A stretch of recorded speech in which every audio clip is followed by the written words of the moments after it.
IPL ఆరంభానికి ముందు Chennai super Kings franchise తీసుకున్న నిర్ణయం దుమారం రేపుతోంది.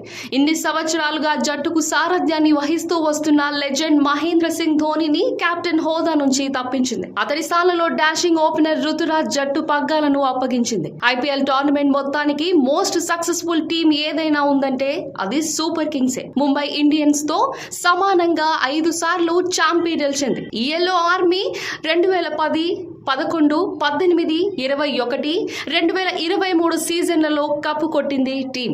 అన్నిసార్లు ధోనీనే కెప్టెన్.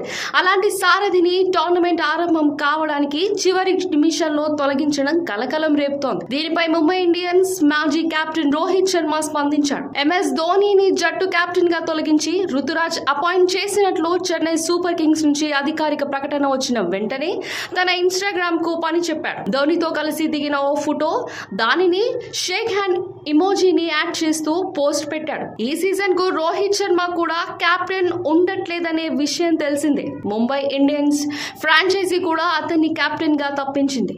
ఆల్రౌండర్ హార్దిక్ పాండ్యాను ఆ బాధ్యతలను అప్పగించింది. అప్పట్లో అది పెద్ద సంచలనం అనుకుంటే ఇప్పుడు ఏకంగా ధోనీ పైనే వేటు పడడం ఫ్యాన్స్ కు మంట పెట్టినట్టయింది.